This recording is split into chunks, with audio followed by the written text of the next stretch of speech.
Collaborative Station Assignment. Directions. Read the following short story and annotate in the column to the right with your group members. Make predictions and summarize where indicated by a number. Checkouts by Cynthia Ryland. Stop. Based on the title, make a prediction about this selection.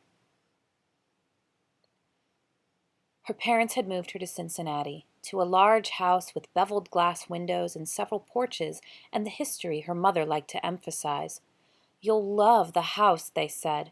"You'll be lonely at first," they admitted, "but you're so nice you'll make friends fast." And as an impulse tore at her to lie on the floor, to hold their ankles and tell them she felt she was dying, to offer anything, anything at all, so that they might allow her to finish growing up in the town of her childhood, they firmed their mouths and spoke from their chests, and they said, "It's decided."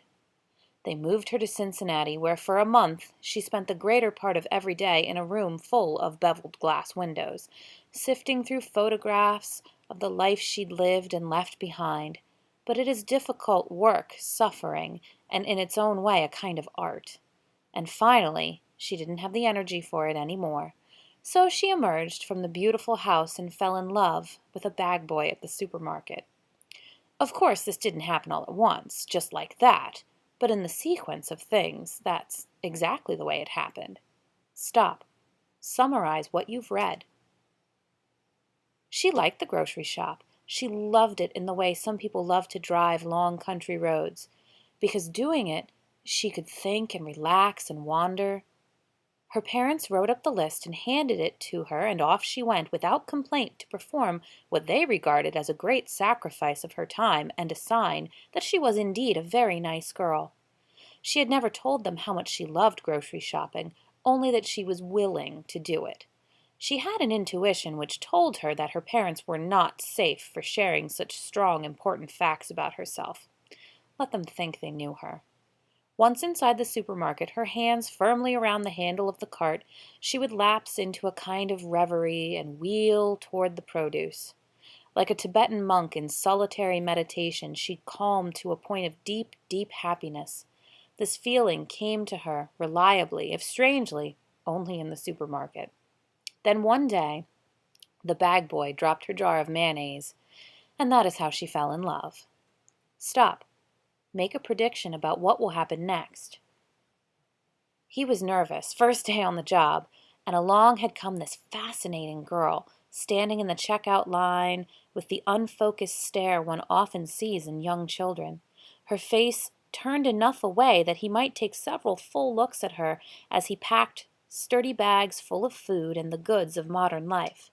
She interested him because her hair was red and thick, and in it she had placed a huge orange bow, nearly the size of a small hat. That was enough to distract him, and when finally it was her groceries he was packing, she looked at him and smiled, and he could only respond by busting her jar of mayonnaise on the floor, shards of glass and oozing cream decorating the area around his feet. She loved him at exactly that moment, and if he'd known this, perhaps he wouldn't have fallen into the brown depression he fell into, which lasted the rest of his shift. He believed he must have looked the clown in her eyes, and he envied the sureness of everyone around him, the cocky cashier at the register, the grim and harried store manager, the bland butcher, and the brazen bag boys who smoked in the warehouse on their breaks. He wanted a second chance, another chance to be confident and say witty things to her as he threw tin cans into her bags, persuading her to allow him to help her to her car so he might learn just a little about her, check out the floor of the car for signs of hobbies or fetishes and the bumpers for clues as to beliefs and loyalties. But he busted her jar of mayonnaise, and nothing else worked out for the rest of the day. Stop. Summarize the story up to this point. Strange how attractive clumsiness can be. She left the supermarket with stars in her eyes, for she had loved the way his long, nervous fingers moved from the conveyor belt to the bags, how deftly, until the mayonnaise, they had picked up her items and placed them in her bags. She had loved the way the hair kept falling into his eyes as he leaned over to grab a box or a tin. and the tattered brown shoes he wore with no socks, and the left side of his collar turned in rather than out. The bag boy seemed a wonderful contrast to the perfectly beautiful house she had been forced to accept as her home, to the history she hated, to the loneliness she had become used to, and she couldn't wait to come back for more of his awkwardness and dishevelment. Incredibly, it was another 4 weeks before they saw each other again.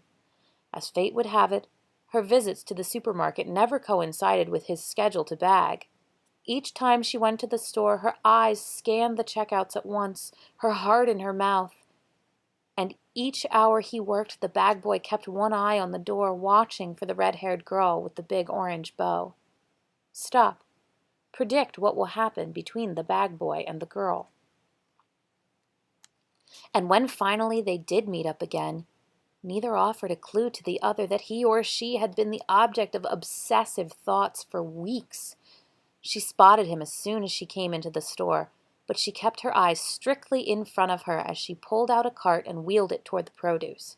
And he, too, knew the instant she came through the door, though the orange bow was gone, replaced by a small but bright yellow flower instead. And he never once turned his head in her direction, but watched her from the corner of his vision as he tried to swallow back the fear in his throat. It is odd how we sometimes deny ourselves the very pleasure we have longed for and which is finally within our reach. For some perverse reason she would not have been able to articulate, the girl did not bring her cart up to the bag boy's checkout when her shopping was done, and the bag boy let her leave the store pretending no notice of her. Stop. Summarize what happened between the bag boy and the girl. This is often the way of children when they truly want a thing, to pretend they don't. And then they grow angry when no one tried harder to give them this thing they so casually rejected, and they soon find themselves in a rage simply because they cannot say yes when they mean yes. Humans are very complicated, and perhaps cats who have been known to react in the same way, though the resulting rage can only be guessed at. The girl hated herself for not checking out at the boy's line, and the boy hated himself for not catching her eye and saying hello, and they most sincerely hated each other without having ever exchanged even 2 minutes of conversation. Eventually, in fact, within the week, a kind and intelligent boy who lived very near her beautiful house asked the girl to a movie, and she gave up her fancy for the bag boy at the supermarket. And the bag boy himself grew so bored with his job that he made a desperate search for something better and ended up in a bookstore where scores of fascinating girls lingered like honeybees about a hive. Some months later, the bag boy and the girl with the orange bow again crossed paths, standing in line with their dates at a movie theater, and glancing toward the other. Each smiled slightly, then looked away, as strangers on public buses often do, when one is moving off the bus and the other is moving on. Stop. Predict what the future will hold for the bag boy and the girl's relationship.